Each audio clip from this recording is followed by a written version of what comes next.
মনে রেখো একটা কথা, যেদিন তোমার বিবাহ হবে সেদিন থেকে তুমি তোমার মাকে আর ভালোবাসতে পারবে না। যেদিন বউ বাড়িতে আসবে সেদিনই তোমার মাকে আর তুমি ভালোবাসতে পারবে না। পরিস্থিতি তোমার উল্টে যাবে। দিন যত যাবে পরিবেশ তত জটিল হবে। এক সময়ে মনে হবে এই মাটির উপরে সবচেয়ে বড় শত্রু আমার মা। আর তোমার মা যা বলে সবই উল্টা কথা বলে, উল্টা বলে, এই কথাও ঠিক।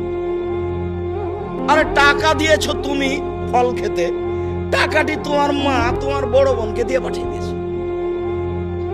মা সেদিন যে টাকা দিলাম, ও টাকা খরচ হয়ে গেছে, কি করলেন? টাকা তোর বড় বোনকে দিয়ে দিয়েছি। আরে আমি আপনাকে ফল খেতে দিলাম, টাকা দিলাম ফল খাওয়ার জন্য, আর আপনি টাকা দিয়ে দিলেন মানে? অবাক। আপনার ছেলে আর আপনার বড় ভাইয়ের বড় বোনের ছেলে এক জায়গাতে খেতে বসেছে, তো আপনার মা বড় মাছের টুকরা আপনার বোনের ছেলের পাতায় তুলে দিয়েছে। এইটা আপনার বউ দেখেছে এইবার রাতে, হ্যাঁ তোমার মা এরকম, তোমার মা তোমার বোনের ছেলেকে ভালোবাসে, আমি রান্না করলাম কষ্ট করে, বড় মাছের টুকরাটা তোমার বোনের ছেলেকে দিয়ে দিল, আমি এগুলো সহ্য করতে পারি না। কত কি! আপনি সন্ধ্যায় এসে দেখছেন আপনার মা বিছানে পেশাব করেছে, উঠতে পারে না, বিছান গন্ধ করছে। আপনি বলছেন হ্যাঁ তুমি আমার মায়ের বিছানা পরিষ্কার করনি, আমার মায়ের চাদরটা ধুয়ে দাওনি। তখন আপনার বউ বলছে তোমার মাকে তুমি দেখো, তোমার মায়ের বিছানা তুমি পরিষ্কার করো, ওই ঘরে ঢুকলে তোমার মা আমাকে অকথ্য ভাষায় গালি দেয়, আমি তোমার মাকে দেখবো মানে? আপনার মা অকথ্য ভাষায় গালি দেয়, এই কথাও ঠিক। নেন এবার কি করবেন?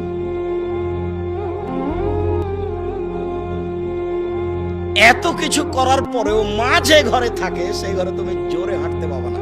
আমি বলিনি, আল্লাহ বলেছে। এত কিছু বলার পরে তোমার মা যে ঘরে থাকে সেই ঘরে তুমি জোর করে কথা বলতে পাবো না। ফালা তাকুল্লাহুম উফফিন ওয়ালা তানহারহুমা, এই কথা বলতে পাবো না। আল্লাহ নিষেধ করে দিয়েছেন, এটা নগদ অর্থ। ঝাঁকি দিয়ে কথা বলতে পাবো না। হ্যাঁ আপনি এই করলেন সেই করলেন, একবারে টোটালে নিষেধ, আল্লাহ বলে দিয়েছে। অকফিজ লাহুমা জানাহাজুল, হাত নিচু করে যেতে হবে। মনে পড়ে না একদিন দৃশ্য নকল করছিলাম, মনে পড়ার তো কথা যে রাজশাহীর মেয়র এসেছেন নওদাপাড়ায় আমচত্বরে, তো শাহ মকদুম থানার ওসি এইভাবে দাঁড়িয়েছেন, এইভাবে দাঁড়িয়ে বলছেন স্যার এখন কি করবো স্যার? তা আমি তো দৃশ্য দেখে অবাক হয়ে গেলাম। আমি তো পাশে বসেছিলাম সেদিন, যেটা ব্যাপার কি, এটাতে ছিল মায়ের জন্য, এইটা কি করে মেয়র পেল? এটা তো মায়ের জন্য ছিল, কিভাবে এখানে চলে আসলো? অথচ মায়ের সামনে এভাবে যাওয়ার কথা আল্লাহ বলছে। আবার বলছেন শেষের দিকে অকুল রব্বির হামহুমা কামা রাব্বায়ানি সগীরা, হে আল্লাহ তুমি আমার পিতা মাতাকে ওইভাবে দেখো বাল্য অবস্থায় আমাকে যেভাবে দেখেছিল, যার কারণে আপনাকে আমি সালাতের শেষে সালাম ফিরার পূর্বে একটা দোয়া পড়ার জন্য পরামর্শ দিয়েছি, মনে আছে কি? রব্বির হামহুমা কামা রাব্বায়ানি সগীরা। আর এটা যেন মনে থাকে এর জন্য কি বলেছি বলেন তো দেখি? জাযাকাল্লাহ খাইর। 2 রাকাত সালাত আদায় করতে হবে। 2 রাকাত সালাত আদায় করে আল্লাহকে বলতে হবে, আল্লাহ তুমি আমাকে এই দোয়াটা বলার তৌফিক দান করো, আমি যেন না ভুলি। সব সময় সালাত শেষে সালাম ফিরার পূর্বে রব্বির হামহুমা কামা রাব্বায়ানি সগীরা এই দোয়া বলার জন্য আমি আল্লাহর কাছে 2 রাকাত সালাত আদায় করে সাহায্য চাওয়ার জন্য বলেছি পৃথিবীর সকল দিনী ভাই বোনকে। সম্মানিত দিনী ভাই বোন, আল্লাহর নবী বলেন চিরদিনের জন্য মায়ের অবাধ্য চলা হারাম, চিরদিনের জন্য মায়ের অবাধ্য চলা হারাম। এই বেটা শোনো, আরো তোমাকে সতর্কতার সাথে বলছি, তুমি বারবার পেশাব করছো, তুমি বারবার পেশাব করছিলে বিছানে, তখন তোমার মায়ের জন্য একটা জায়েজ ছিল একটু হাসি মুখে আঘাত করা, এই কত পেশাব করিস কেন রে, এইটা তোমার জন্য জায়েজ ছিল। এখন তোমার মা তোমার কোলে, তোমার মাকে তুমি এইভাবে বলতে পারো না কি যে করি, এত পেশাব কেমনে পরিষ্কার করি, হ্যাঁ কি যে করি, যখন তখন পেশাব করছে, এরকম কথা বলার সুযোগ নেই। একদিন তুমি ছিলে তোমার মায়ের কোলে, এখন তোমার মা তোমার কোলে, গোসল দেওয়াবা তুমি, কাপড় পরাবা তুমি, কাঁধে করে মেডিকেল নিয়ে যাবা তুমি, কাপড় পরিবর্তন করে দেবা তুমি, তোমার মায়ের সবকিছু তুমি করবা। আল্লাহ তাআলা চিরদিনের জন্য মায়ের অবাধ্য চলা হারাম করে দিয়েছেন। 2 ওয়াদাল বানাত, মেয়েকে মাটিতে পুঁতে দেওয়া চিরদিনের জন্য হারাম। অমানাওয়াতিন, কৃপণতা চিরদিনের জন্য হারাম। বক্তব্য যখন দিচ্ছিলাম ইবাদতের জগতে সবচেয়ে শক্তিশালী ইবাদত দান, তখন মনে মনে ভেবেছিলেন যে 10 টাকা দিয়ে যাব, এখন এটা কেটে গেছে, তার মানে কৃপণতা ধরে নিয়েছে। কৃপণতা চিরদিনের জন্য হারাম। অত্র বুখারী মুসলিমের হাদিসে 3টে জিনিসকে হারাম করা হয়েছে, হারাম শব্দ উল্লেখ করা হয়েছে। 1 পিতামাতার অবাধ্য চলা, 2 মেয়েকে মাটিতে পুঁতে দেওয়া, 3 কৃপণতা করা। কায়েস ইবনে আসিম রাদিয়াল্লাহু তাআলা আনহু বলেন, আল্লাহর নবীর কাছে এসে, ইয়া রাসূলুল্লাহ, ইন্নী ওয়াআদতু সামানিয়া বানাতিন লি, আমার 8টি মেয়েকে আমি নিজে হাতে মাটিতে পুঁতে দিয়েছি। ও তার 8টি মেয়েকে নিজে হাতে মাটিতে পুঁতে দিয়েছে। সম্মানিত দিনী ভাই বোন, বিবরণে বোঝা যায় জাহেলিয়াতের যুগে মেয়েদেরকে মাটিতে পুঁতে দেওয়া হতো। সংক্ষিপ্ত বিবরণে মেয়েদেরকে সমাজে দাম দেওয়া হতো না। হিন্দুরা মেয়েদের সমাজে দাম দেয় না, আজও হিন্দুরা মেয়েকে জমি দেয় না। বোকা শ্রেণীর কিছু মহিলা আপত্তি তুলেছে, মেয়ে পাবে 1 ভাগ আর ছেলে পাবে 2 ভাগ। এটা তো আমাদের সাথে অন্যায় হয়েছে। ও তো আসলে বুঝতে পারেনি আমার কেন 1 ভাগ, ভাইয়ের কেন 2 ভাগ। আরে শোনো শোনো, তোমার হলো 1 ভাগ আর তোমার স্বামীর হলো 2 ভাগ, এখন হলো 3 ভাগ। দেখো ঠিকই আছে, তোমার ভাইয়ের হলো 2 ভাগ আর তোমার ভাবির হলো 1 ভাগ, দেখো এখন ঠিকই আছে। বুঝা যায়নি মনে হয়। আরো জরুরি কথা যে তোমার বাপ মারা গেছে, তোমার বাপের যত বন্ধু বান্ধব আত্মীয় স্বজন ছিল এখন সব তোমার ভাইয়ের বাড়িতে আসবে, কেউ যাবে না তোমার বাড়িতে। তাহলে তোমার বাপের উত্তরাধিকারের হিসাবে খরচ তোমার বেশি না তোমার ভাইয়ের বেশি?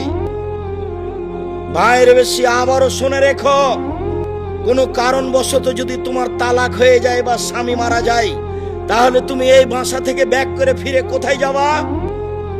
ভাইয়ের বাসায় যাবা। তাহলে তোমার ভাইয়ের জমি জায়গা কম হতে হবে না বেশি হতে হবে? আল্লাহ 3 ভাগের 1 ভাগ মেয়েকে দিয়েছেন, 2 ভাগ ছেলেকে দিয়েছেন, এটা অন্যায় নয়। হিন্দুরা মেয়েদেরকে কিছুই দেয়নি, আজও দেয়নি। সতীদাহ তো বহু দূরের কথা, স্বামীর সাথে জীবন্ত জ্বলে যেতে হবে আগুনে, এটা তো ভাবাই যায় না। আজও বহু প্রথা আছে হিন্দুদের মাঝে। যদি স্বামী মারা যায় তাহলে তাকে একটা নির্ধারিত গাছের নিচে দিয়ে নিয়ে গিয়ে যেমন ভাবে পাঁঠাকে বলি দেওয়া হয়, তেমন ভাবে মেয়েকে জীবিত হত্যা করা হয় এখন হিন্দুদের কাছে। আর ইহুদি খ্রিস্টানদের কাছে মেয়েদের কোনো দাম নেই। ইহুদি খ্রিস্টানেরা আজও ওই মেয়েকে বাড়িতে রেখে দিতে পারে, ওই মেয়ের বিবাহ দেওয়ার প্রয়োজন নেই। আজও তার জমি জায়গা হিস দিতে হবে, এটা তারা হিসাব করেনি। আজও তাদের নীতি আছে যে মেয়ে মানুষ, মানুষ কি প্রাণী আছে তার ভিতর, প্রাণ আছে কিনা ও মানুষ কিনা এটা সন্দেহ। ইহুদি খ্রিস্টানদের এইটা হিসাব, যার কারণে তাদের বিবাহ শাদী নেই। তারা মহিলাদের 5 পয়সা দাম দেয় না। সম্মানিত দিনী ভাই বোন, মহান আল্লাহ নারীদের অনেক মর্যাদা উল্লেখ করেছেন। যে যেখানে আছেন অল্প সময় খেয়াল করবেন, আমি আপনাকে কয়েকটি আয়াত, কয়েকটি হাদিস পেশ করে নারীদের মর্যাদা উল্লেখ করছি। এই ছেলে, কিছুক্ষণ অপেক্ষা করো। আপনারা যে যেখানে আছেন কিছুক্ষণ সময় কষ্ট করে হলেও দাঁড়িয়ে থাকবেন। আমাকে দেখতে পান আর না পান, চিরদিন এই গতি আসবে না। আর আমি বছরে 5টা 7টা জালসায় আপনাদের বগুড়ায় আসব, এই নীতিও বন্ধ করেছি। সম্ভবপর চেষ্টা চালিয়ে যাব একদিন একটা জেলায় যাওয়ার। সেই গতিতে প্রোগ্রাম করতে আমি আর চাচ্ছি না। যেই গতিতে একদিন ছিলাম, বগুড়া থেকে জালসুখা থেকে পায়ে হেঁটে নাংলু চলে যাব, এটাই ছিল আমার কাছে স্বাভাবিক ব্যাপার। পায়ে হেঁটে চলে যাব আরো কোন কোন পথ। সারা বগুড়ার প্রত্যেকটা গ্রামে, প্রায় গ্রামে আমার ঘোরা আছে, জানা আছে। বগুড়ার প্রতিটা পরিবারের সাথে আমি মিশে আছি। বগুড়া জেলাতে আমার বক্তব্যের সূচনা। যারা সূচনায় ছিলেন তারা আজও অনেকে আছেন।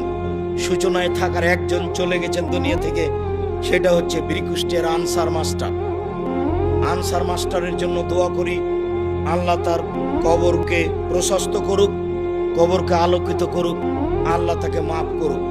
আপনার নাংলুর ওবায়দুর মাস্টারও যারা খুব সাথে থাকতেন তার মধ্যেকার, আর আপনার এই বাগবাড়ি নসিপুরের গোলাম রব্বানির কয়েক ভাই তো আছেই, তারা তো সব সময় থাকতেন। আর আরো আপনার গাবতলির অনেকেই, বগুড়ার প্রত্যেকটা গ্রামের সাথে আমি খুব মিশে আছি। সেই ভালোবাসায় এসেছেন, তাই আমাকে দেখতে পান আর না পান, যে যেখানে আছেন দিনী ভাই বোন এক পায়ে দাঁড়িয়ে থাকবেন এক খেয়ালে। আমি আপনাদের কিছু না কিছু উপকার করবো ইনশাআল্লাহ। আপনাকে আমি এতক্ষণ যা বলছিলাম সেই অংশ থেকে কিছু বলছি। নারীদের মর্যাদা আল্লাহ দিয়েছেন, এই মর্যাদা নারীকে রক্ষা করতে হবে। আল্লাহ তাআলা বলেন, ওয়াইদা বুশশিরা আহাদুহুম বিল উনসা, আল্লাহ তাআলা বলেন, ওয়াকারনা ফি বুয়ুতিকুন্না ওয়ালা তাবাররাজনা তাবাররুজাল জাহিলিয়াতিল উলা। হে মুসলিম মহিলা, তোমরা বাড়িতে থাকো। অন্যতার যুগে, বর্বরতার যুগে, অসভ্যতার যুগে নারীরা যেভাবে রাস্তাঘাটে চলতো সেইভাবে তোমরা চলো না। যতদিন পর্যন্ত নারী আল্লাহর এই আয়াতের মর্যাদাকে রক্ষা না করবে, ততদিন পর্যন্ত নারী তার মর্যাদাকে ফিরিয়ে পেতে পারে না। মহান আল্লাহ বলেন, ইয়া আইয়ুহান নবী, হে নবী আপনি বলুন আপনার মেয়েদেরকে, আপনার স্ত্রীদেরকে, যখন তারা বাড়ি থেকে বের হবে তখন তারা মুখে কাপড় দিয়ে বের হবে, বোরকা পরে চাদর গায়ে দিয়ে বের হবে। তারা যদি এইভাবে বের হয় তাহলে তারা তাদের মর্যাদাকে রক্ষা করতে পারবে। সম্মানিত দিনী ভাই বোন, সাথে সাথে আরো দুই একটি হাদিস। মহিলাদের মর্যাদা আল্লাহর নবী এত বেশি উল্লেখ করেছেন যা ভাবা যায় না। তার একটি, মহিলারা যদি 4টি কাজ করতে পারে তাহলে তাদের জন্য জান্নাতের সব দরজা খোলা। মহিলারা যদি 4টি কাজ করতে পারে তাহলে তাদের জান্নাতের সব দরজা খোলা। 1, 5 ওয়াক্ত সালাত আদায় করবে। 2, রমজান মাসের সিয়াম পালন করবে। 3, স্বামীকে মেনে চলবে। 4, জেনায় লিপ্ত হবে না। যদি এই 4টি কাজ করতে পারে জান্নাতের সব দরজা খোলা। সাথে সাথে আরো উল্লেখ্য যে কোনো মেয়ের যদি জেনা হয়েই যায় তাহলে সে যদি তওবা করে তাহলে অতীতে যত পাপ করেছে সব পাপকে আল্লাহ নেকিতে পূর্ণ করে দিবে। সম্মানিত দিনী ভাই বোন, আপনাদের জন্য জরুরি সুসংবাদ যে আপনারা যদি ওযু করার পরে আশহাদু আল্লা ইলাহা ইল্লাল্লাহ ওয়া আশহাদু আন্না মুহাম্মাদুর রাসূলুল্লাহ বা আশহাদু আল্লা ইলাহা ইল্লাল্লাহু ওয়াহদাহু লা শারীকা লাহু ওয়া আশহাদু আন্না মুহাম্মাদান আবদুহু ওয়া রাসূলুহু এই দোয়া বলতে পারেন, তাহলে জান্নাতের 8টি দরজা খোলা। শুধু যে নারীদের জন্য এই বিশেষ মর্যাদা তা নয়, আপনাদের জন্য বিশেষ মর্যাদা রয়েছে।